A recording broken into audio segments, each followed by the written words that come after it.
the win totals that I'm already on: Steelers over 8.5. Okay, that's where I got it. I don't know where it is now. Vikings under 8.5. Sorry to say. Lions over 9.5. Ravens over 8.5. I got on that early. Early bird gets the worm. In my case, the worm is a fucking Suzuki sidekick. Okay, and then I think I'm gonna add the Jags over 9.5. You got the Ravens at 9.5. I got the Ravens at 8.5. It's all the way up to 10.5. 10 I know it. That's awesome. Oh yeah, it's fucking great, and 10.5 is way too high for the division. it's a little high. It would make me nervous. You know, one of those sports moments I'll never forget where I was when all of Tiger Woods' skeletons emerged from the closet, like in one day. Wasn't it Thanksgiving It was Day? over a couple days. It was like 2010. No, it wasn't Thanksgiving Day. Well, maybe it was Thanksgiving Day, but today It was finalized. is the day that Elin said no mas. She said, I'm divorcing your ass. And Tiger's had some girlfriends since, but I was going to ask you guys who you think should be Tiger's new boo. Like, because eventually he's got to settle down, doesn't he? Yeah, Kim K wouldn't be the worst. You know, she's jumping around Yep. to a lot of, and she just struck out with To a lot Tom, of right? To a lot To a lot of fellas. Okay. Yeah. All right. Yeah. And you know, in that Pete Davidson realm, Kate Beckinsale. You know, it won't last all that long, but it could be fun. Yeah, that could be a lot of fun. No, I think she's. I think she likes him younger, and Tiger she might like him north of younger. her age. Renee Zellweger, 54 years of age. I've got some questions. Mm-hmm. 2005, you dragged my man's name through the mud. Kenny Chesney, an annulment on account of fraud. Well, I haven't seen you settle down, my lady. Jim Carrey, nah. Kenny Chesney, nah. Bradley Cooper, nah. Give Tiger a run. Tiger, I mean, it's definitely a thing where, you know, you settle down and then you're like, I'm going to therapy for my sex addiction. You know, like it's a real condition. And I'm sure it is. Are there any ladies out there that would be a good celebrity couple name? Tiger. Ooh, Hmm. Tiger Shank. Tiger. Yeah, there you go. Yeah. Tiger Swank. She's taken. Oh, Shank is yeah. golf term. Hillary. Irina Shank. Hillary Swank. Yeah, you got to stay away from her. What about you, Chris? What do you have for a potential Tiger Woods lady pairing? Iron Tech silicone dolls are the best of all silicone dolls. I have had a chance to see and touch personally. Their finishing is fantastic. The doll that I have reviewed had barely any seam lines. The craft work is amazing. The skeleton is quite quiet and easy to move. The breasts feel great. The labia looks fantastic, and the vagina's a dream. Only drawback, they are heavy. So are real women. Another review. There was a special foam block protecting the neck along with these air-filled plastic containers, and I must tip my hat to Iron Tech here, as I believe this is the first time that a doll has been delivered to me. Gets a lot of dolls delivered to this guy. With the neck sitting straight, no bend whatsoever. So that's impressive on its own. I can't count how many times I've received a doll and the neck is bent. Can't count. And that's got to kill the mood. It's just got to kill the mood when the neck's bent. It's good that guy said reviewed. This doll that I reviewed. Yeah. It's a good. There's That's a whole good resume. I was word. on Reddit because I was thinking, you know, like that's the only thing that's going to keep Tiger satisfied is a doll from Iron Tech. They're heavy. That's the only drawback. What's the name of that reviewer? We might already have Tiger. I didn't get it down, but yeah, imagining traveling with an Iron Tech doll, you know, Could probably fit in a golf bag. Yeah, no, I was thinking So you I have could to like bring my extra golf bag. stuff one in a golf bag. Anyways, on this day, there was the Tiger Woods divorce. Also, couple housekeeping kind of items before we get to layup line. Those people at Dynasty Grid, they caught wind of me playing their game like a crack addict, and they were like, they DM'd me and they said, "Do you want to make a grid for us?" Wow. Isn't that cool? That's very cool. Of all the cool shit that other people might think is cool that happens to me, this is cooler. Yeah. Yeah, so Did I asked they- them if they could do sacks. So we've been going back and forth. They said, hey, 10 sacks, you know, there's a lot of guys. Let's do 12 plus sacks. That's harder. So, you know, there's going to be 12 plus sacks on one column. I haven't decided what's going to be in the other column. I get to pick the teams and all that. So, That's awesome. yeah. Did they resolve Clint Sintum today? No, that wasn't them. That was one of their Okay. competitors, Pro Football Reference. And yeah, they have a really clean site. It's a nice looking grid. You can only play it once a day. So that's like, but this morning I go to the grid and I put Clint Cinnamon there because on his Wikipedia page, and I don't even need to go there, he's my college roommate. He got a ring for the 2011 Giants in the Super Bowl. That was the Manningham Super Bowl. He was hurt all year, but he has a fucking ring. I've seen the ring. Okay. So he should be in that bottom right grid. It was Giant Super Bowl champion. No dice. Got to talk to the folks at Pro Football Reference about that. You could pick Aaron Ross, you'd get 0.1. And there's also 2 UVA alums. Giants. That'll Super Bowl. work for Patriots and Chiefs. Oh, Danny Aiken. That's who I Okay. put. And then Juan Thornhill. Yep. I thought about just filling it all out, Virginia guys. Danny Aiken was a nice 0.04. Oh, was he 0.04? Yeah. Well, I'm going to get on my wife's phone tonight. How do you like that, Pro Football Reference? And I'm going to fucking ace the thing. Okay? Get your shit together. Get your house in order. I'm doing Dynasty Daddy deals, man. Okay? You got a hello? Beaverton, Oregon. Hello. DJ Uwe's been named starting quarterback for our 18th ranked Oregon State Beavers. Wouldn't it be special if they went out with a bang in the Pac-12? Before I mean, these their guys the are program is disbanded. Yeah. Yeah, they're ranked, bro. Yeah. All right. So, anyways, speaking of things that are orange, we have a pumpkin broker update. It's just that's the way in our staff meeting that Matt put it yesterday. He's like, I have a pumpkin broker update. What's the update, Matt? Yeah, shout out to Serene in Minnesota, who we connected with. She gave us information about pumpkin growers all over the country. Found a local guy in Culpeper. Reed and I are going to go visit him tomorrow. He's trying to break the state record for both green and orange pumpkins. Is a tannerite enthusiast. He's promised us that he will blow up a pumpkin for our amusement tomorrow, so we're super excited. And we're also going to be going to a pumpkin weigh-off where we can purchase additional pumpkins if need be. So it's all happening. Y'all boys come to Culpeper, we'll blow up a pumpkin. I'm really excited about this. For the people that don't know, I'm going to attempt to break a world record. I always wanted to break a world record. When I was a kid, I used to look at the Guinness Book of World Records, and I'd sit there on the shitter until my legs fell asleep. And I think about the things that I could or couldn't do. And now I finally, with an endless budget of my own money and a company that I have held hostage for 4 years, I'm going to get to break a world record under the guise of work. I got to tell my wife last night, I was like, so in late September, we were kind of going through dates. I'm like, yeah, I've got this thing, like Waylon's got this that's starting. And then late in September, if we get a good rain, I've got to go up to the Delaware River and float in a 1,000-pound pumpkin for 19 miles. It should take, according to the engineers of Virginia, 47 miles. Oh, 19 hours, 47 miles. I keep mixing that up. It's a way different deal. Yeah.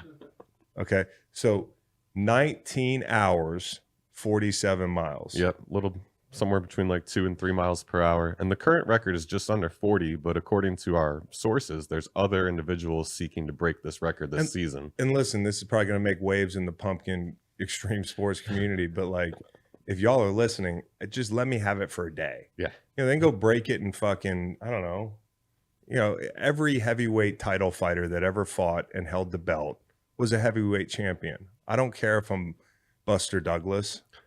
Just give me my day, dude. So, like, if you're out there and you want to break my record and you do this shit for fun on a regular basis, just let me have my day. So, anyways, we're gonna be going up to where is it? Milford, Pennsylvania, going down to Belvedere, New Jersey, and we want people to come to the river. We'll announce it. I'm sure many of you will show up. Just hang out on the banks. And why there? Placid waters? Flaccid. Friendly, flaccid waters? Placid waters, that's why. Okay. You can't say Placid anymore. I think about Lake Placid, and Okay. not the training center. I think about the big alligator. But the waters are relatively placid. It's a safe river. Consistently deep enough to travel. There's one rapid, probably going to start at like 3 a.m. And the plan is to float until, you do the math, like 11 p.m. the next night. So I'll be doing some paddling. I'll be doing some hanging out, maybe some reading. Okay. Maybe I'll play grids the whole way down the fucking river. Maybe you'll fall through the pumpkin on minute 7 No, and you'll be home a few hours later. no, I don't think so. If I fell through the pumpkin, that could be dangerous. You get partially caught in the bottom of the pumpkin, just drowning in a pumpkin. Man, he died doing what he loved. Yeah. I'm like a Delaware crosser officially. Like Yeah, I'm in that fraternity. Oh, Maybe the As most Kyle would famous. say, take that, Lincoln. Like, it's a tight-knit community of people that have crossed the Delaware. I'm going to be one of them. So we got some football news. Chris Jones is big news, man. This Chris Jones thing, we've been keeping an eye on it, is huge news. He's talking about, I'm going to hold out till the trade deadline, which basically means like I'm not playing around. Andy Reid says he hasn't talked to him in a while, and I think it's a big, big deal. I think, like people might underestimate how big a deal it is. Number one, he's the most indispensable defensive player to his defense in the league. Like, argue with me. You can't. Love the take. You can't. Love it. Aaron Donald might be the best player in the league defensively. You could argue that Myles Garrett could be a better player this year. I mean, Chris Jones is 29, which is going to factor into these trade talks. But Chris Jones on the Kansas City Chiefs defense with everywhere they want to go is a huge deal, losing him. I mean, like the drop off when it comes to star power, talent, the whole thing. And I'm not being disrespectful to Karlaftis or some of these guys up front, some of the young guys they have, is huge. And if you're a Chiefs fan and you're shaking your head at me, I think you're in denial. It's going to be hard to win without this guy defensively. And Steve can generate pressure and all that stuff, but it helps a lot. Look at the end of the season last year. Look at like the Bengals game. Look at Super Bowls. Look at key moments. Anytime they need a lift defensively, it's Chris Jones. Everything goes through Chris Jones. So if you lose him for half the season, if you lose him for the entire season, if you trade him, things are going to be different. And the question is, if you're Andy Reid, what do you do? If you're Brett Veach, what do you do? I'm doing everything in my power to re-sign this guy. Everything in my power. Now, a fan of the show, might have been Ed from Michigan. Minneapolis. He was like, man, I don't know. We said this on the pod a couple weeks ago that this guy's incredible. It was Dexter Lawrence. He got paid, right, this offseason. And I said, I can't wait to see what Chris Jones gets paid. And somebody actually me with his age. He's 29 years old. And yeah, that factors into the comps for a trade that may or may not happen when you look at Chris Jones. But I think he's got years of dominance left. He didn't drop off last year. Not that I saw, unless you're watching different tape than me. So when you look at Chris Jones and you look at the comps for a trade for somebody like that, like generally when you look at a top 5 player, what are you getting? 2 1s for him defensively, a top 5 player? The Rams offered 2 1s for Brian Burns last year. I don't mean to be disrespectful, but Brian Burns is not Chris Jones. He's not in his hemisphere. There's like 5 people in Chris Jones's hemisphere on the defensive side of the football, especially up front in the NFL. This guy can wreck games. So, and the fact that you can move him inside and outside, all that stuff. Just listen to how Kyle Long talks about him. Kyle's fucking in a football sense terrified of the guy. Yeah. Which like Kyle's a pretty big, tough dude. A big, tough dude. But this guy's just, I mean, when Kyle talks about Chris Jones, he talks about the fact, and I always notice this, he's running full speed. His pad level looks high. He's one of the sneakiest explosive players on the field any given Sunday. And you look at Brian Burns, 2 1s. You look at, I mean, you could bring up Mac. It feels like eons ago, dude. But he was 26. No, what was the compensation for the Mac trade? Yeah, so they had the first in 2019, first in 2020, and then also a 6th in 2019 and a 3rd in 2020. So it was a boatload of picks. I mean, like you look at the Ramsey trade, which of course second level guy, but he's 25. He's at the end of his rookie deal. 2020 first and a 2021 1 and a 4 that same year. So, I wouldn't be surprised to see 2 1s and some pieces thrown around on a trade like this. And if I'm somebody who's serious about winning right now, it's a lot easier to find a trade partner for a guy like Chris Jones than it is Jonathan Taylor, for instance. Mm-hmm. Like it's a complicated situation when you try to actually fit a running back into your team plans who's going to demand that much compensation. But when you look at a defensive tackle, anybody could use somebody like Chris Jones. Anybody. because he's the best interior guy in the league, not named Aaron Donald. Problem is you can't really trade for picks because you're trying to win right now. Who? Chiefs. Yeah, the Chiefs. Yeah. No. You're trying to win right now, but what you're saying is maybe you could throw a player in there. Yeah. Like, if you called Philly and you were like, give me Fletcher Cox and some other shit. Like, I'm just off the top of my head, where you get a player back in return who's still pretty good, and then you can accumulate some capital. But what you're really trying to do is get out of cap hell and remove the distraction that is a guy that rightfully so wants to get paid.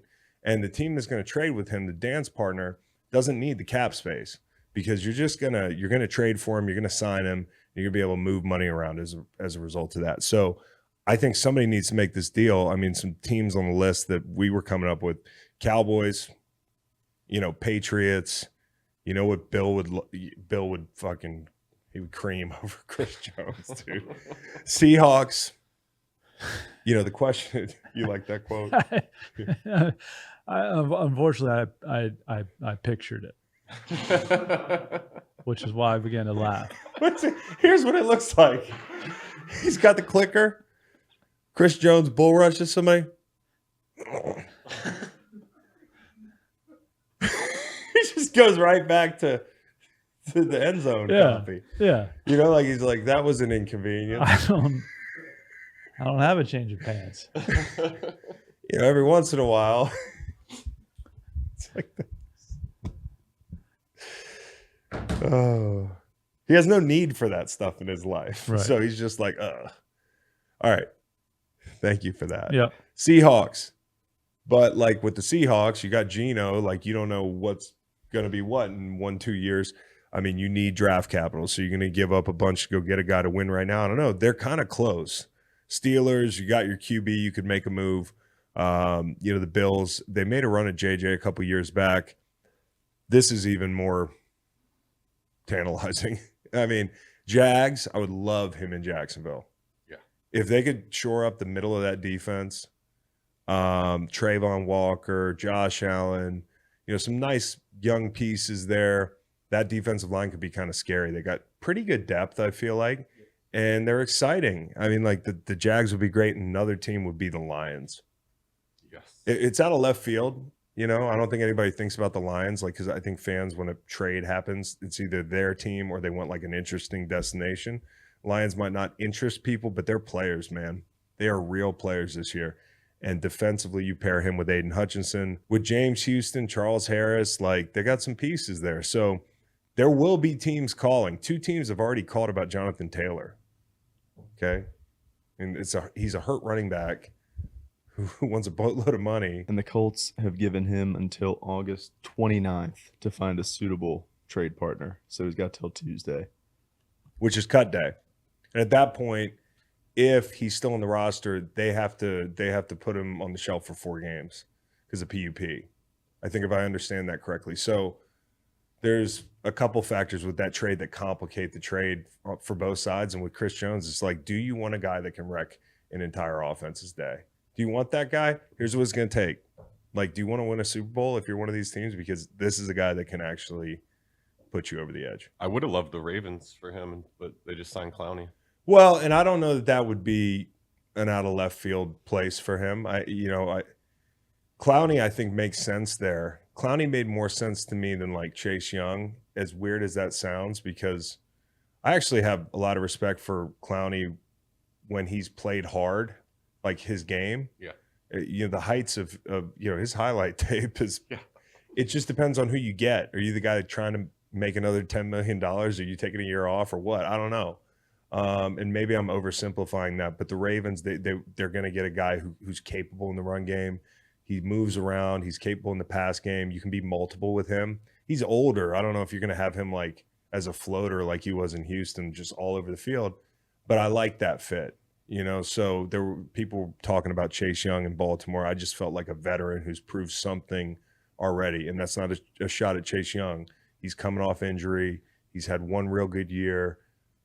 I want to see more. Clowney, I know what he's capable of. It's just about pulling the right puppet strings. Chiefs won 14 games last year. Win total's 11.5 this year. Schedule's pretty soft early, but then after the bye, it's Eagles, Bills, Bengals. do you just count on it being Reed, Spags, Dave Tobe? Because without Chris Jones, the third best player is Creed Humphrey. Oh no! I mean, these Patrick Mahomes, Chris Jones, Travis Kelce. right. Yeah. I'm saying without Chris. Without Chris, yeah, it's Patrick and it's Travis, and then who? I mean, the skill players of Pacheco, Tony, Valdez-Scantling, Sky Moore. It's not scary. I'm many not people. being disrespectful, but like you would categorize these guys as guys more than stars, Right. You know, and guys, I say that with their NFL fucking vets, Not I blue mean, like, chippers. Snead is a fucking hell of a player, but he's not a blue chip guy. But he's a guy that jumps off the tape for me. You know, some of these young guys, I think they got to have. They lost Frank Clark. You got Nick Bolton, who's a hell of a player. Nick Bolton to me is a stud. Okay, and he can cover a lot of things up. But you know whose job gets a lot fucking harder? Nick Bolton. Yeah. You know, let me tell you about Nick Bolton's day when Chris Jones gets traded. You just lock the car doors, roll the windows up, and scream. Like that's what I would do if I was Nick Bolton, dude. I mean, just fucking Justin Reed's a nice player. You know, McDuffie. They got some nice pieces in the secondary, and that's at least good because if you lose Rush, you need guys who can cover and hold up, and then Spags can simulate and manufacture pressure. Like, so if any team can do it, I'm kind of talking out of both sides of my mouth here. Like they have a fighting chance because of who's playing quarterback, the experience they have defensively, and they always get better as the year goes on. But imagine how low the floor is for a team that comes out of the gate slow defensively without a Chris Jones. It's a big adjustment. I don't know who you challenge me with. Like we were talking about this, Max Crosby, hell of a player on a defense that's desolate outside him. You know, they made the trade for Marcus Peters, but you know, like the difference between them getting relegated and being 27 in the league defensively is Max Crosby. But I'm talking about good teams. The same thing with the Rams. I just don't believe it this year. So this is the most important defensive player in the league. You could say that about Myles Garrett, maybe Micah Parsons, but they're kind of stacked defensively in certain spots. They have other stars in Dallas. Maybe Dexter Lawrence too. Dexter Lawrence is fucking, especially relative to the guys around him. Just as a 0 in the 3-4, like it's pretty important. Yeah. So I don't know if it's panic time for the Chiefs. It's never panic time for the Chiefs. I'm not going to panic if I'm the Chiefs, but it is a big deal. And we have a Chiefs interview next week. I don't want to say who. Do you know? No. Is it Priest Holmes? What? No. I think that's funny. Why'd that come into your head? Diarrhea. I was thinking about Chiefs. You got grids on the brain. All right, let's get into Swamp Kings, bro. We've been watching some TV. Dog. All right. Granted, they have the benefit of nearly 20 years.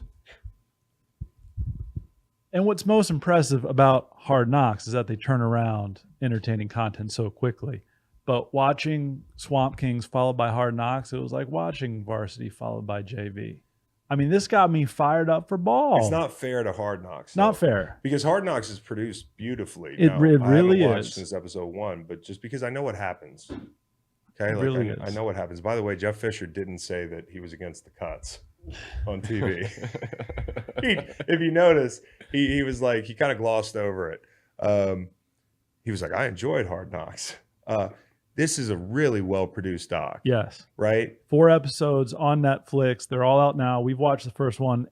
Whatever we say is not going to spoil anything. By the way, just get on the Wikipedia. Tell you what happened to Florida. But I accidentally last night started watching episode 2 as well. Oh. Not in the way I usually do, which is to start with episode 2. But I just was sitting there in a fog, and episode 2 started. I was taking some notes or whatever.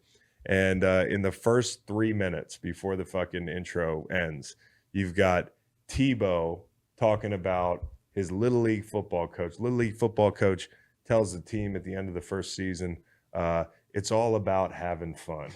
And to which Tebow responds, I thought, is this America? This doesn't seem very fun to me at all. And he told his coach, it's all about winning. Cut to a montage of him trucking people and Urban Meyer calling him a gorilla at quarterback. So Tebow's the monster in the movie, right? Tebow carries this documentary. It's still a good documentary, but Tebow is the one who's really enthralling for me. Correct. He gets up off the ground after trucking people in high school and is ramming himself into his teammates, yelling, "I will not be stopped." Bro, And his like 170-pound offensive tackle was like, "Dude, you gotta chill out. you got to stop. Please stop." Hey, listen, that was like assault on a minor, the Yeah. stuff I was seeing. Like, Yeah. that was a grown man down there.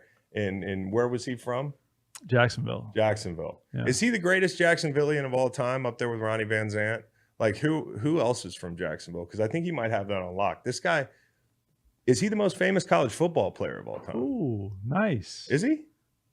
Boz is in the conversation. I know, give it but to it's Tebow. 2023. Tim Tebow. I think it is Tim Tebow. It's probably Tim. And, like, as I was sitting here watching this, I was like, man, it's so awesome. It'd be so easy to scale this. Like, you could do this with the 2010 Utah Utes. Like, 13-0 season, and they get stiffed in the BCS, don't get to play Urban Meyer. Urban Meyer wins the national championship. But, like, you do this with any team. Yeah. Name an era. I would watch Paul Johnson for a year Mhm. at Georgia Tech Mhm. running the option. Like, there's great stories in every college football program. But the thing that makes this difference is Tebow. You don't have that with other docs, I took a little bit of issue with their making Florida out to be something I don't think it is. which is what? I don't know. Alabama the last 10 years, Georgia the last 5. They had won one national title Okay. under Spurrier. They had won like 6 SEC titles in 75 years. Yep. I didn't think the Florida fans were as rabid as they were being made out to be 5 minutes in. I mean, Seiler, the guy who's interviewed, says girls were fainting. Really? I believe it, dude. I Girls think were Gainesville's fainting? nuts, dude. The Swamp's insane. When I think about iconic football scenes, you have cityscapes, you have stadiumscapes. The stadiumscape of that big wall. And This is just like the ellipsis. sea of people. The Swamp. The Swamp, dude. It's beautiful. It's a beautiful place. They're rabid about football. And boy, Paul Feinbaum is a dramatic motherfucker, is he not? Yo. Hold on. I Hold on. have You got the same one. quotes. You want to read one of them? I'll read the other. I got one. Okay. Florida played in the Southeastern Conference. We call it the SEC. We call it the SEC. Mm-hmm. Like, Paul, who are you talking to, my Yeah, man? we all know what the SEC is. People have stumbled upon this documentary. They know about college football. College football in the South is a life or death experience. Every time you lose in the SEC, you suffer a death. I'm like, holy shit, dude. Am I watching a snuff film or a fucking documentary about a football team? A player's talking about no team issue gear. Okay, you hear about that a lot. Stadium steps, you hear about that a lot. Then these mat drills. It looks like middle school out there, except instead of doing V-sits, you're trying to kill your teammate. Okay, so It was Vietnam. I have an issue. I have an issue here. Uh-huh. I can't remember if I did that very same drill. Like, watching this documentary, dude, brought me closer to being 22 years old than anything I've ever watched. And we were in college. You were playing college football Because at the not time. only what a life college football is, first off, okay? You get to go out there, play in front of 60,000 people, or if you're at the Swamp, like much more, many more. And then at the end of the game, you get to walk back to your apartment, go get drunk with all your friends all night, get home, watch your fucking Sports Center on your ginormous TV that's on wheels because it was 2008, fall asleep with a dip in, seeing if your highlights were on TV, which they never were. It was always Florida. But these were the guys. Like, if you name teams like this and college football games that were iconic over that era, it's like a drug of nostalgia for me. And watching, not only as a college football fan, somebody who was living it, but watching it, all the stuff they did, we did. I think part of where the doc missed was they tried to lean too heavily into, Florida was this place that you couldn't tolerate it. It was so hard. I mean, it was probably very hard. And Urban Meyer's a fucking dictator, but he's not the only one. The difference between playing at Virginia and Florida is about 4 wins. Okay. And we were doing, because I was listing all the shit that I recognized, the pit drills. I'm not sure if we did them or not. I can't remember. We did so much hard shit. They were talking about midnight lifts, bro. Yeah. I had to pause the thing, dude. We did a midnight lift. We lifted till 2 a.m. in the morning, okay? And guys had their faces painted, but like more hardcore than Tebow. Me, John Phillips from the softball team, Ed, and a couple guys, Clint Sinham, who Pro Football Reference has never heard of, fucking amateurs. we painted our faces like dead presidents. I looked huge, bro. I'm ashamed to show the picture because I think people are gonna think I was on steroids. No, it's because we were lifting till 2 a.m. in the morning. The bars were closing. Okay, so we were doing the same things. You talk about like humiliation. You talk about, and I love Tim Tebow's line. It was praise or embarrassment, and that's college Everything football. was that. Yeah. That's college football, dude. Yeah. I don't care where you played, and I'm not blaming Al Groh. Al Groh's one of my favorite people ever. But I'm saying whoever your college football coach was, you experienced praise and embarrassment. And you know, you talk about like visitor locker room, steak and lobster for the Champions Club, the whole thing. We had a Champions Club, and I put 2 and 2 together. It was after they did their Champions Club, so I'm pretty sure we kind of fell down that Urban Meyer tree indirectly when it came to all this stuff. If you weren't getting your shit done, guys had to walk around the building in these pink shirts to say, I'm not getting it done. You know, like there was a dinner with steak and lobster for guys that were high achievers in the weight room, in the classroom, but more so in the weight room. They talk about guys were laughing on the plane, and then Worst plane ride. 2 kids were kicked off the team on the tarmac, and then they have incredible B-roll of a yellow Dodge Challenger with Florida plates pulling out of an airport, as if they had that footage of some kid who was likely going home on a college bus. And that lease is probably not going to clear next month. Correct. So I when I traveled with Virginia, yeah, under 3 coaches, so I won't reveal which one, mostly because I can't remember. We had support staff on the back of the plane who were laughing after a loss, and they flew commercial the rest of the year. Same stuff. Virginia. Humiliation. Same stuff. But that's college football, dude. Like there was a ton of stuff that I was just like, yeah. We used to do Oklahoma so long. Oklahoma drill, everybody knows what it is. Now, like, you don't even see it in camp. We did it for 30 minutes straight at the end of practice on the lower field down there where it was like a fucking swamp. I vividly remember this practice where guys are down there doing Oklahoma. The line's like 3 people long. Okay, like they have 5 Oklahoma pods. So it's not like you're like saved by a long line or anything like that. At least in New England, when we did one-on-one tackle, I get to size up Martellus Bennett for a half hour, and then I get up there, he gets on a line. James Devlin separates my shoulder, basically. But in college, it was like there was no end to it. And I remember this guy, Kwaku Robinson, who's my guy. He was out there doing Oklahoma. He fell out with a full body cramp, and he's on the ground like a fish out of water, like just, you know, like twitching. And we have this coach run over and start screaming at him, and he's straddling him and screaming at him, and all of a sudden it looked like the guy got hit with a sniper. He gets on the ground too, and he's in a full body cramp. So the Oklahoma drill is so hard that everybody's full body cramping, and these guys end up in the training room laying on tables right next to each other. The coach that was cussing this guy and the guy who was on the ground. So it was just, and Tim Tebow's comment at the end of this montage was, I mean, fuck, we ran stadium steps at 6 a.m. Sex. You said sex. Yeah. That's what they were probably doing down there. Not Tim. It was awesome, is what Tim Tebow said. And I totally believed him. Like, his face just lit up. Mm-hmm. He goes, that lift was like one of the best nights of my life. And I was like, damn, dude, you're not doing much, huh? You know, but Tim loved it. Did you get tripped up at all about what Urban inherited? Because they were number 5 in the country 4 games into his first season. And that's the thing, dude. And that's the thing. This is a puff piece in essence, because all the stuff they ignored Aaron Henderson.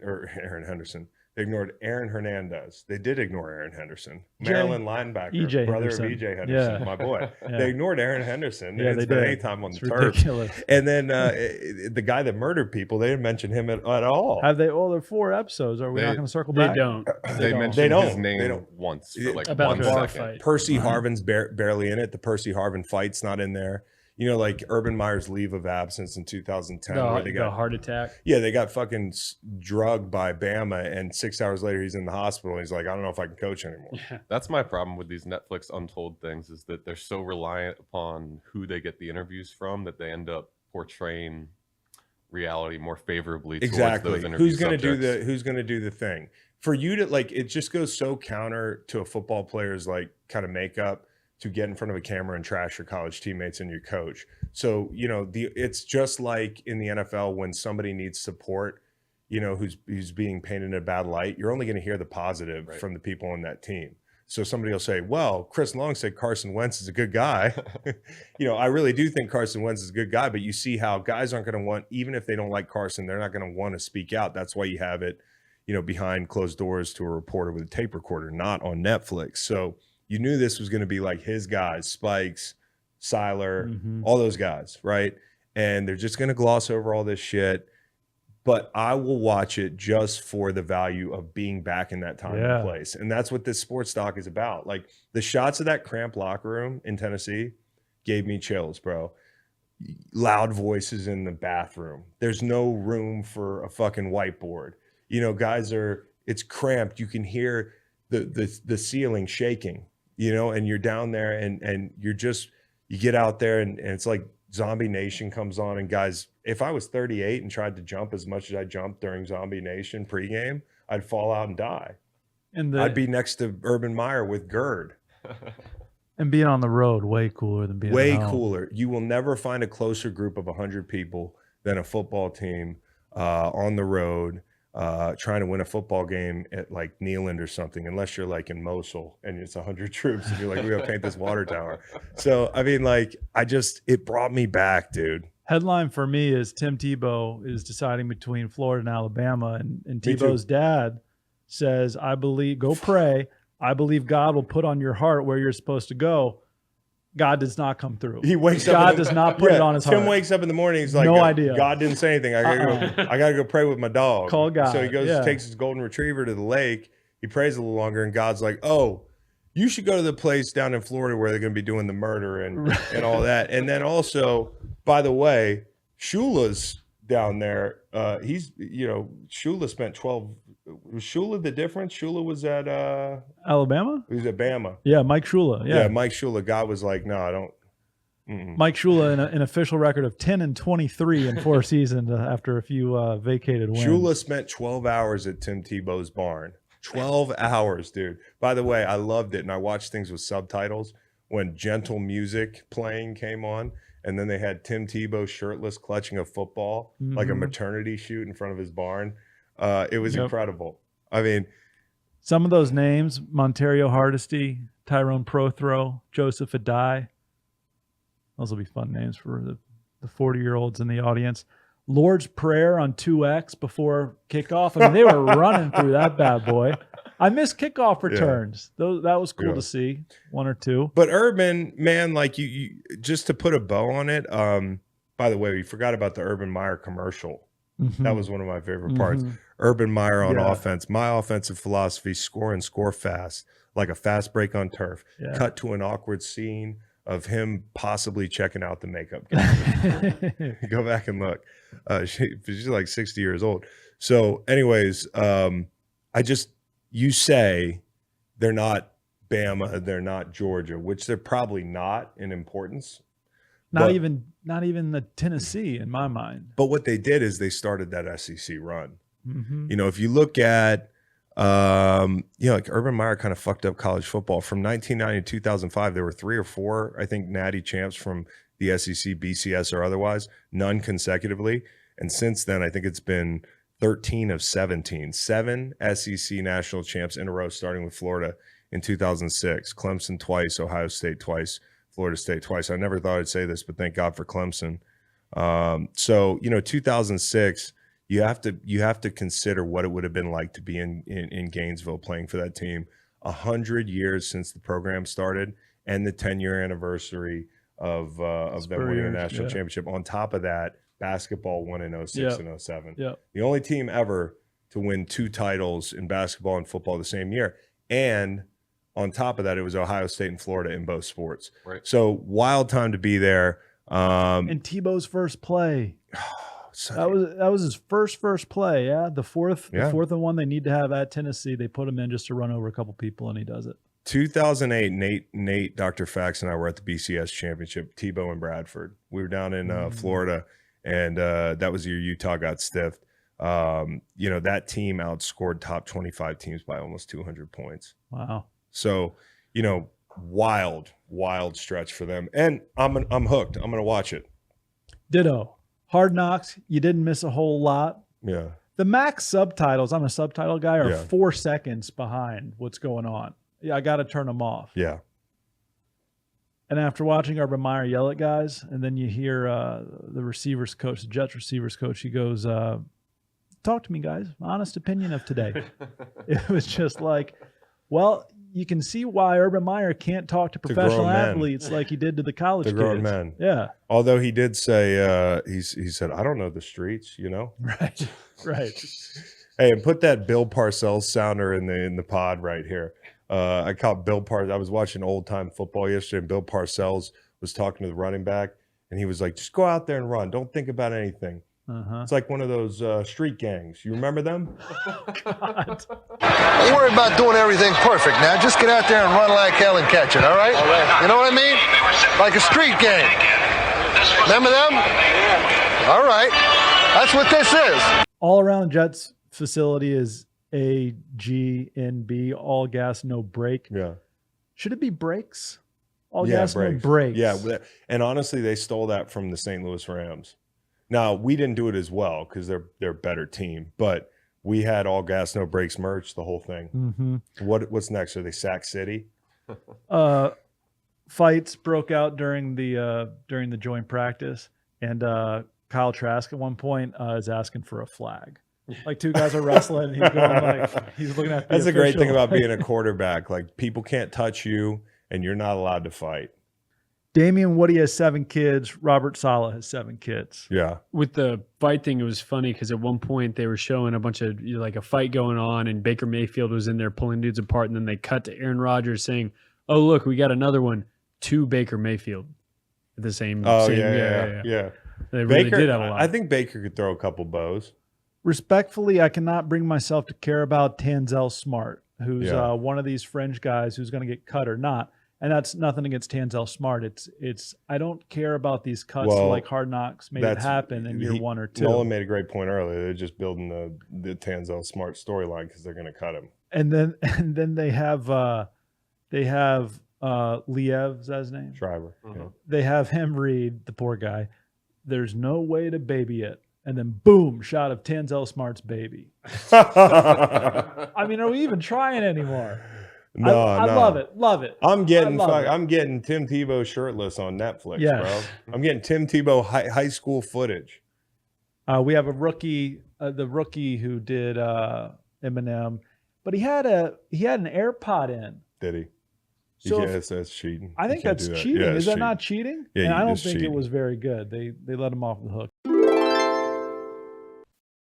I hate buying tickets. I've been playing my whole life, never had to worry about buying tickets. Now I got to go to Nashville to watch Virginia play Tennessee. Hopefully it's competitive.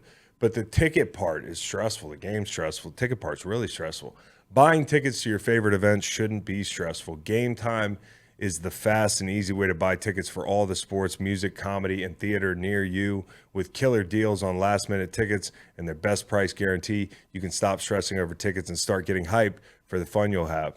And with the Game Time app, it's easy to find and buy tickets for every kind of event in your area. If I'm trying to see the monster trucks for my kids or Willie Nelson for me and my kids, I can find it all in the Game Time app. Game Time's the place for last-minute ticket deals. Forget planning months in advance. Game Time has the deals on tickets right up to the day of the event. Get exclusive flash deals on tickets for football, basketball, baseball, concerts, comedy, theater, and more. The Game Time guarantee means you'll always get the best price. If you find tickets in the same section and row for less, Game Time will credit you 110% of the difference. Snag the tickets without the stress with Game Time. Download the Game Time app, create an account, and use code GREENLIGHT for $20 off your first purchase. Terms apply. Again, create an account and redeem code GREENLIGHT for $20 off. Download Game Time today. Last minute tickets, lowest price guaranteed. Okay, so in this B block, we are going to go over some win totals. It is time to get those bets in. So tell me what's going on in college football this weekend. Is there anything worth watching? I think somebody's going to Ireland to get mollywopped. Navy and Notre Dame in Dublin Saturday. That's a 2:30 kick. You'll Yeah, find that on okay. NBC. Otherwise, USC is the only other ranked team playing this Saturday. They've got San Jose State. It's the year of the Penn State Nittany Lions. I mean, stop me when you hear a loss on this schedule, all right? You got a kid named Drew playing quarterback. Where's number 15? Here You he's can tell good. I've done my my homework. West Virginia, Cheeks. Delaware, at Illinois. Home Iowa, at Northwestern. UMass. At Ohio State's the only one. Okay, they got Michigan at home later in the year. Indiana, Maryland, and there. Rutgers, Michigan State. I think this is the year Penn State pushes aside those two teams they haven't been able to overcome in that Big Ten East. Okay, that totals 9.5. Yeah. Like that over a lot. Yeah. One I don't like so much is Florida State, also 9.5. Yeah. Florida State, you start off with LSU, okay, Southern Miss at Clemson. You got Miami looming. You got Florida. Yeah. That's a lot of teams. Yeah. You're trying to raise Saudi money to bounce from the ACC. You know, I heard about that. Yeah. You know what else I heard about? There's a water tower in Mosul, Iraq that's painted orange and white for Tennessee. It's got the big T up there. Mm-hmm. Just sitting out there in the desert. Checkerboards. There's a real somebody had a really funny comment. It was more like Iraqi top. Is that great or is that great? It's really good. Brilliant. You know, it'd be funny if there were some water towers for like the Saudis sitting in Tallahassee at some point in the next 20 years. Well, it's not funny. I don't want that to happen. But you could imagine if it did. Because we're like headed there. You know what I mean? Oklahoma 9.5. Yeah. Butt cheeks. They were 3-6 in the Big 12 last year. Brent Venables doesn't have the stuff to be the head man, respectfully. 9.5? Boy, he had me fooled with that plane ride, man. He just looked so swaggy. Boomer, baby. He was all like, he just slid right into the culture. The most fun. And then everybody left. The most fun win total to bet on in college football this year is going to be the Georgia Bulldogs. Number is 11.5. Yeah. We're only talking regular season. Yeah. So you just like take the under and root like a motherfucker for Georgia Tech week 11. Every year I bet Georgia Tech week 11. Only two cover. ranked foes on the schedule right now. Home against number 22 Ole Miss, November. Yeah. On the road, number 12 Tennessee, November. Mm-hmm. I mean, you got the usual suspects: South Carolina, at Auburn, Florida, at Georgia Tech. But do you have more fun betting the over or the under for an undefeated season? I think you have more fun betting the under. Wisconsin, 8.5 wins. That's an over. Luke Fickell. There are a lot of soft schedules out there. Yeah. Only one ranked team for the Badgers. Yeah. I think Luke Fickell's gonna press that red easy button, you know? I'm going to give you one. The Minnesota Golden Gophers. I already gave it to you. I'll give it to you again. I think they're 7. Mm-hmm. Take the under on that. Mm-hmm. I like the Wisconsin over as well. That's what my people say. As well as the Kentucky over, the Ohio State under 10.5. Love it. Don't know why. That's what my people say. USC under 10. SMU over 7.5. NC State over 6.5. This is Stanford Steve is my people. Okay, which brings me to my next point. Duke Steve. All right, I got Stanford under 3.5. 5 ranked opponents. Program might fold. Duke Steve is going to be racking up more gear than ever before, traveling around with game day, not to Palo Alto. Stanford erasure. He's going to be repping the brand less and less and less and less. Stanford under 3.5. I do like that NC State over 6.5. I'll tell you why. Brennan Armstrong because they're going to be good. is reunited with his offensive coordinator. Yeah, dude. Brennan Armstrong has more passing yards at Virginia than the number 2 by 1,500 yards. Yeah, it's crazy. They're reunited. Dave Doran, good coach. You know. All right, that'll be that's fun. Good. And finally, Virginia Tech, 3.5. That's an over. I'm sorry. 3.5's their number. What's our number? Dare I Also ask? 3.5. 3.5. Damn, it's The Now, my under's friend- under's minus 160 though. My friend, Virginia Tech. oh fuck me. The Hokies open with ODU, Purdue, Rutgers, and Marshall, and then they play the There it ACC is. Coastal. do I have put a bet down on the Hokies? If you got a college rival, it works well to put on a bet. $1,000. That's not too much. Not too much because you don't want to enjoy them winning. You rather root against them, and in the event that they're good, That one really did jump off the page. I mean, I Okay. know they've been Yeah. struggling the last few years. maybe they know something. Maybe they. Let's hope. Totals. Hey, before I get into the NFL totals, I read a really interesting Bill Barnwell column, as they all are. But there was one paragraph as I talk about it because the column's about teams that will regress. This paragraph caught my attention. I'm Bill Barnwell here, so read it in Okay. his voice. I listened to it in his voice. Yeah, the results here are hard to ignore, however, using many quantitative metrics to lead the way. He's talking about Pythagorean theorem Things and you can shit. count. Yeah. I've named 30 teams in this column over the past 6 years. 24 of those teams declined the following season. 4 maintained their winning percentage, while just 2 of those improved. So 2 of 30 improved. So I'm not fading Bill. Right. No, it's also not like a Herculean thing to like pick 4 teams that probably get worse, right? We could do it this year, but pretty good batting average. The average team declined by 3.2 wins per 17 games. Moving from a 16 game to a 17 game season makes these comparisons a little messier. Okay, here were the 4 teams. Any guesses? As to who's regressing this year. Vikings have to be on there. Yes. That's the layup, right? Yeah. You know, like 9-0 in 7-point games or less. So 7 points or less, 9-0. They also won some games by 8 points, as Bill pointed out. So Speaking of Bills? I Bills. think the Bills will. I agree with you. Giants were on the list, but let me finish with. I don't give you a second to prepare for that. 26 in DVOA last year. Best fourth quarter team in the past decade by far is the way he put it, which is really fucking interesting. And so it's going to be interesting to find out if that's Kevin O'Connell or if it's lightning in a bottle, right? Like Kirk Cousins in 1-score games before last season was like 27 and 26 and 2. So like totally different guy. Was it Kevin, as Kev as I call him, because he's my boy now, which brings me to mention, I looked the other day. Now this predates my friendship with Kevin O'Connell, but I did bet the Vikings under this year. This year. Yeah. Okay. All right. It looks like Bill agrees. So it's not a labor of love like in years past. I'm going to be like, damn it, check my bank account. Vikings won 13 games last year. The number's 8.5. Yeah. That's a delta of 4.5. Which exceeds his average regression metric. But like, I don't want to get in trouble, but are the Eagles on that list? the Eagles are on that list. And listen, we're talking about win totals. Yeah. So, hey, Eagles won 14 games last year. I don't think they're winning 14 games this year.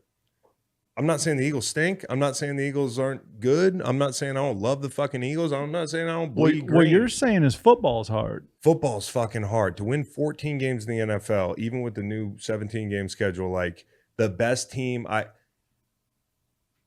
the best regular season team I was ever on was the Patriots, 14-2. Like it was ridiculous how easy winning was. I mean, it was hard because we were putting in the work, but I was showing up fresh out of Earth City, and I was like, damn, shit is just going right. I'm just watching my teammates make plays, you know, throwing an occasional play myself, but it's just like, I don't have to do shit here. This is fucking interesting. That's how good you got to be. Like, and they were like that last year, and their floor is so high with the offensive line.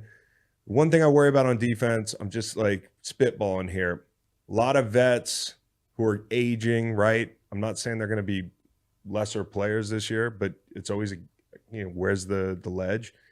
And then a lot of young guys, right, who you're going to count on to play meaningful snaps. So, like, you got to see the young guys progress, and you got to see the old guys stay the way they are, which is pretty damn good right now. Fletcher had a great year last year. Brandon Graham had a great year last year. Like, a lot of those older guys have played at a high level. So the Eagles, he points out, had 3 10-win opponents last year. The Vikings were one. They also played one of the 4 worst record teams. And this year, the schedule is the 5th toughest. So the schedule's tough. Last year was easy, like 24. And also, the Eagles training staff did a great job. Now, they're much maligned, but last year, they had like second best injury luck in the league. And another thing is 2 new coordinators. Right. So like you could stumble out of the gate, right? I'm pretty sure Kansas City didn't hit their win total last year, right? You can win the fucking Super Bowl and not hit your win total. I'm not sure if they did. They had 14 wins. It couldn't have been that high. But early in the season, it was ugly. You know, Yeah. you lose the Colts, you lose, So what I'm saying is you're going to look at this Eagles season as like kind of 2 acts, I think. Like 2 new coordinators, a lot to follow up for Jalen and the whole thing. The Steelers were mentioned as well, which I kind of disagree with. Last year, he pointed this out. I probably should have looked at the point differential. It was minus 38. But they started 2-6 last year. I just want to remind you, finished 7-2. Now, the counterpoint to that is 6 out of those 7 teams were losing teams. But they get a healthy TJ Watt the whole year. I think they're going to be better. He had for the improved teams, by the way, Bears, Browns, Broncos, Rams, Giants. I know the story about the negative point differential. The Eagles beat them by 26. Maybe it would be a little different if that didn't happen. Good turnover luck, second in the league. I disagree on the Giants and the Steelers. I think the Eagles could win 12 games. I think they win 13 games. I think you win the division and win 13 games. I think the Vikings will probably regress. Everybody knows that. Will they be a good team come December? I don't know, but they're not going to be 13-4. I like that Bears a lot. Bears over 7.5. 1-7 in one-score games last year. You add DJ Moore, you add Tremaine Edmonds, you add TJ Edwards, you add Ngakoue. Justin Fields is ready to rock. Bears right now. 7.5. I'm hopping on the Bears right now. Easy money. That's an easy lift. My mystery gambling app because we're free agents. Mm-hmm. This ass is for sale. Jets have the easiest of the AFC schedules, but it's still relatively difficult. Don't you think that division is like 10-7, 9-8, 8-9, 7-10? You know, it's funny. You could look back at the season and the records and say, hey, that division was kind of shitty, but it's just that they're going to beat each other to death. Now, for the Jets, you make a trade for a tackle. We talked about this the other day. I feel like you're – like right now I'm having a hard time picking the Super Bowl. Okay, we'll get to that next week in our previews. But the Jets are in the conversation for me. And I'm not trying to like copy the mind reader guy from Hard Knocks. Fucking guy. I'm sure he's a nice guy. I'm sure he's a great guy. I'm sure like sometimes he guesses right. But he could never fool us. Never. I'd be thinking about ham sandwiches. Tell me what I'm thinking about. It could be the Jets. Ham sandwiches. No, it could be the Jets. It could be the fucking Jets. It could. Can they block? Go trade for a tackle. Okay. You know. Okay. So, anyways, the win totals that I'm already on: Steelers over 8.5. Okay, that's where I got it. I don't know where it is now. Vikings under 8.5. Sorry to say. Lions over 9.5. Ravens over 8.5. I got on that early. Early bird gets the worm. In my case, the worm is a fucking Suzuki sidekick. Okay, and then I think I'm gonna add the Jags over 9.5. You got the Ravens at 9.5? I got the Ravens at 8.5. It's all the way up to 10.5. I know it. That's awesome. Oh yeah, it's fucking great. And 10.5 is way too high for the division. It's a little high. It would make me nervous. And these things all come down to the wire for the most part. But give the Jags over 9.5 a look. Minus 150 on BetMGM. So obviously, can I talk you into the Atlanta Falcons? I love the Falcons. 8.5. I just don't know anything about Desmond Ridder. Weak division, second softest schedule. Heineke insurance for Ridder. Exactly. That would make me feel better.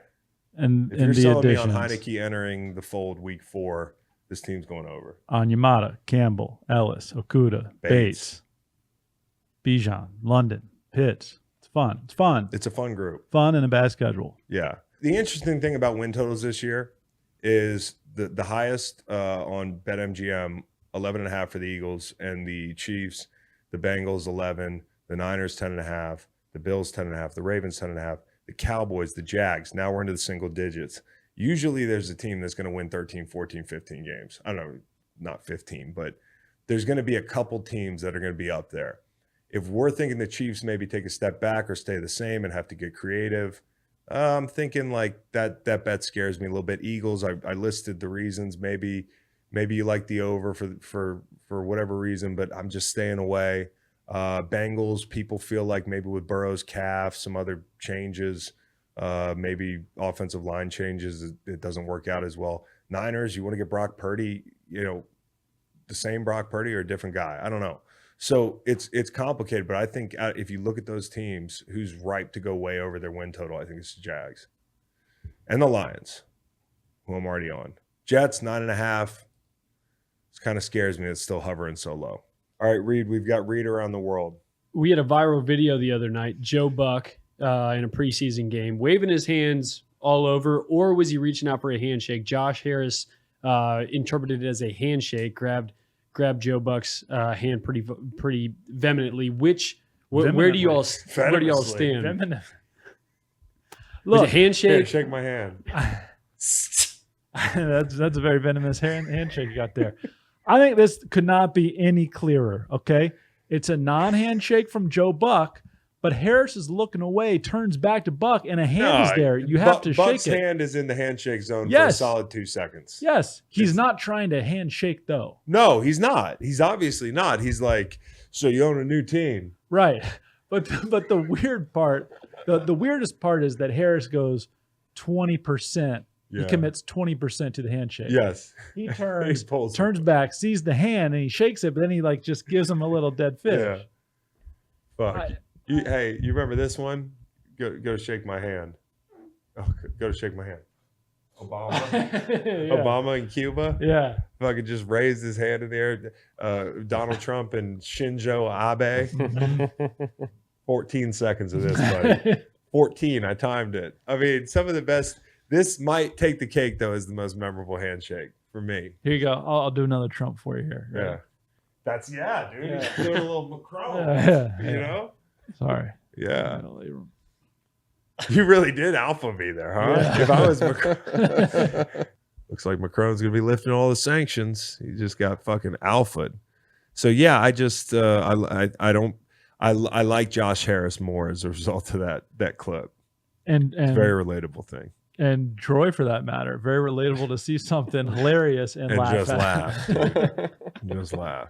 Before we get out of here, let's give a little softball update for the people. Everybody wants it. Softball.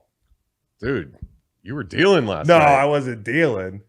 For a while, I was dealing. You had the other team shook. They were in the dugout like, boy, we can't hit. That's what they were Some talking guy in the banged a dugout. triple off me, and I heard in the dugout they're not putting that on the podcast. Well, what we are going to put on the podcast, big fella, is the fact that we beat y'all finally. And I have the utmost respect for B&B Electric, class softball players, class electricians. Probably my favorite team in the league. Mm-hmm. Okay, but this meant a lot for us. And I this is mean, the other B&B Electric. For all the so folks out there. he doesn't know this. I want to bring this up. So We I get called the wrong B&B. I get to the ballpark. I head over to the third baseline because I don't like to warm up. I don't want him to see that I just throw erratic as fuck. I want him to experience that in real time. Smart. I go over there and I start bullshitting with my guys at B&B, and I'm like, hey, you get that message? Aren't you supposed to be at that job? And they're like, and I'm like, yeah, we called you. We called your receptionist. We like to fuck around on the podcast. We did it to Ceramico Tile. Mhm. Giggles. And I'm like, we called your receptionist. We tried to get you out to a job at 6 o'clock. We don't have a receptionist. Oh, jeez. So I go out to the outfield because our boy Rhino's out there. I'm like, Rhino, what's the deal? They were going to send Ben. They were going to send Ben. Who's Ben? And he's like, yeah, there's two B&B Electric. So evidently the other one's in Richmond. All right. That's who we called. Yeah. Wow. So we called somebody in Richmond who Meg has mistakenly called and taken away business from the local B&B. Wow. They drove an hour to cuck B&B on account of a faulty Google search, which is what you did too. Wow. Which is what the cowboy did. Oh, in I fairness. figured that was unlike you to Yeah. call the wrong B&B. We should call this podcast like the Bill Simmons podcast or something. You know? I like that. A bunch of people accidentally listening. Yeah. This is different. Better grid scores over here. Yeah. Did you see? I got a. What did I get on NBA grid yesterday? I added Bill Simmons right off the top.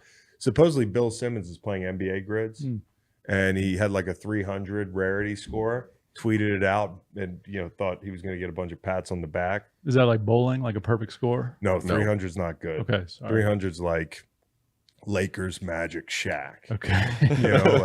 So then 5 minutes later he tweets out like a 50 rarity score. Okay. So maybe it was like me in softball last night where I learned a rule suddenly. I learned a rule in softball, better yet a technique, and I learned it through pitching. You know how some people are saying like you play both sides of the ball, you get to understand like the other side of the ball. So through pitching over the course of 4 games, have we played 4? We're 3-1.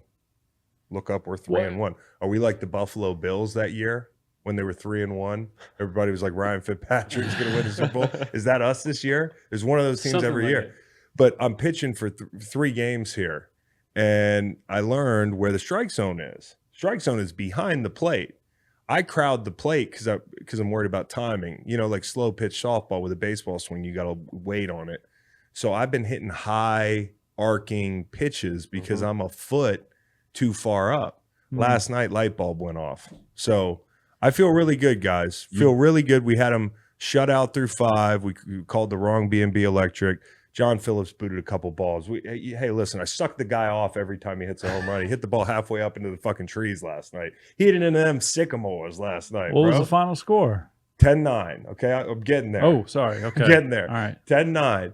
John hits the ball in the sycamores. We go up in the 5th inning. It's scoreless. I am dealing at that point. And then John boots about 5 balls. Guy was out golfing, pulls up in his fucking dump truck. Took his dump truck to golfing.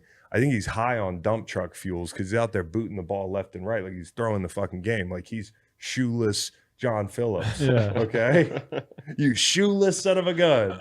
We debunked that last show. Yeah. No, He's more like Al Chacon or whatever the whatever hell. the fuck his name. Lefty Williams. Game 8. So, anyways, John Phillips booting the ball left and right. He did hit an incredible home run. It's 9-3. Then I have a tough inning. They actually start to hit me a little bit. The bats come alive. It's 9-9. We get up bottom 7. Actually, I'm proud of this. I wasn't rattled. Went out there in the top of the 7th and got him up and down. Okay. So came off that tough inning, up and down. Then we get up in the bottom of the 7th. John, piss missile. Chris, piss missile. They Third walked person. walked John. Oh, they walked. Which was I disrespectful. I felt like that was as fuck. disrespectful To you. They walked John Phillips to get to me. Well, I don't blame him. Okay. But it was still like, it's one of those things where you manufacture disrespect. I'm like Geno Smith being like, you didn't rate me in the top 5 quarterbacks. No shit. They walked John Phillips. He just hit the ball on the Little League field, for Christ's sake. So, Amon-Ra St. Brown, you're going to remember every single person who was walked before exactly, you dude. for the rest of your life. That's me. So, anyways, I hit a single, and then our new guy, Sam, who we plucked from Ceramico Tile. He's great. He's a fucking stud, dude. Just piss missile off the wall, little field. We're going home. John thought it was a home run. He started walking in from second, and then it Yes. hit the fence, and he was like, "Oh shit!" And then ran to third. I'm and then telling ran you, out. John was high on dump truck fumes, bro. And here's the problem: I couldn't find my car after the game because his fucking dump truck was blocking it, hiding in plain sight. So for people that don't know who John Phillips was, he played 10 years in the NFL. He was a Cowboy for a long time, Charger, played with Antonio Gates, Denver Bronco, God's team. So Scored he's a a touchdown. legit high-earning individual. Like, like he's not some construction worker, but he lives like one. So anyways, we got to get our shit together. We can't get too cocky, guys. All right. I'm proud of you all right? guys. All right. Thank Far you. cry from a season ago. We did have telling you, bro. we did have a voicemail from a longtime listener who wanted to review our softball Highlight? softball chat. Okay, cool. Ed from Michigan. Yeah, can we put a pitch clock on the amount of time these loser pro athletes are allowed to talk about their stupid beer league softball games on the podcast? Respectfully, okay? It's a little game for little girls, okay? I bet Chris opened up the show with softball again.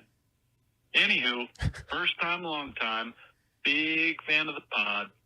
Just wondering why these drug-addicted loser pro athletes turned podcasters feel the need to tell us about being 2 games over 500 in some podunk town softball league. You're holding the show hostage, man. I just said that Fuck me, earlier. I'd rather hear about Macon's budding golf game Yeah. or Kingston's cocaine addiction. Yeah. Oh, you're putting a little English on the pitches, are you?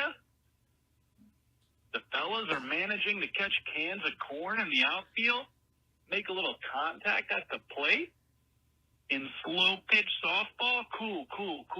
Who gives a shit? I bet you guys still carve out hours in your day to work out, for fuck's sake. Do you know what Steve from B&B Electric is doing right now? He's at your house working on your goddamn electricity is what he's doing right now. Softball. Give me a break. All right, thanks, guys. Love the show. I'll hang up and listen. Oh, I'd be a fan of more red light, green light. Is this Macon? Oh, yeah. I was like, you know what's funny? Hey, you know what's funny? You know what's funny? I was like, let's hire the guy. I take it back. I'm good. I know what's behind door 2. I was like, this guy's actually pretty funny. That's a reasoned phone call. I like that. That was good stuff. That is good stuff. You know, it'd be a lot more fun if you'd play. I know. You texted me that you had a story about B&B Electric. And hey, I don't want to pat on the back, but you know, I was giving my daughter a bath, you know. Yeah. So Father of the Year. That's a great over message. here. I was going to say, we have funny fans and people that interact with us. Holy shit. Where you guys been? Nice message. Really proud of you guys. Thank you. I Yeah. appreciate it. 3-1. Mhm. Okay. Yep. 750. Yep. Ed from Michigan. called it a podunk town. I was like, oh, Macon's not going to like this.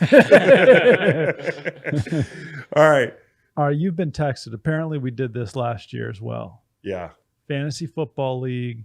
Cat's got names. There are 10 of them, and we got to order them for Guy the just draft keeps order. getting new friends with terrible names. Honestly, this is the biggest honor I've ever received 2 years running now. But he's changed up the names. He texts you, everyone is pumped, throwing a wrench into it this year. Last year, he thought it was just a bunch of white guys. I'm giving you everyone's legal names this year. So Still a bunch of white guys. What did we get last year? We got like there's a nicknames. Damon in there. There's a Damon. There's a Ronald that can go any which way. Whatever it is, man, it's a bunch of fucking Monopoly names. Bro. All right. It's like the Monopoly man plays in this league. Here Can I read the name? You read the name. Here are the names in alphabetical order: Adam, Albert, Bradford, Damon, Edward, Caleb, Lloyd, Ronald, Thomas, and William. This is 1936. We're going 1 through 10. I think we should go A, B, A, B. We slot them into a position. Okay.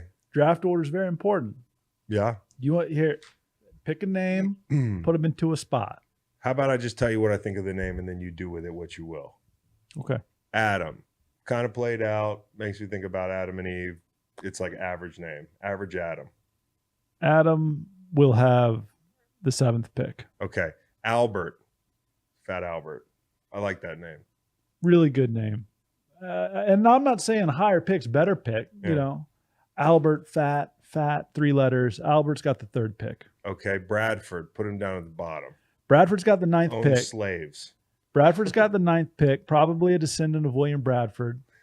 I have the 9th pick in my draft. Some kinship. I'm gonna throw you a with this cat. curveball here. I like Damon. There used to be a place called Damon's where you could play trivia and watch games in Charlottesville. Number 2 pick, Damon. Okay, Edward. Yeah, down the middle. Yeah. Edward, 6th pick. Caleb with a K. Don't like it. 10th pick. Okay, Ronald. I skipped Lloyd. I like the name Lloyd. Lloyd, have we given away number 5? Lloyd Banks. Lloyd, five letters. Yeah. The letter L makes me put him think of 5 for some reason. Ronald. Who the fuck has a name like Ronald these days? Ronald's the number 1 overall pick. Okay. Ronald gets the top pick. Ronald, the board is yours. You are on the clock, my friend. I hope you go by Ronnie. Ronnie's a fun-loving guy who's got paint stains all over his jeans and he plays softball. I hope you're a Ronald. Thomas. Yeah, I feel pretty down the middle about that. Although one of my good friends named Thomas.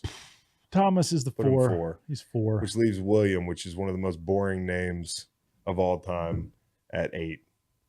I have a son with the middle name William. It's not the fucking real name. It's not, the middle name is nothing, dude.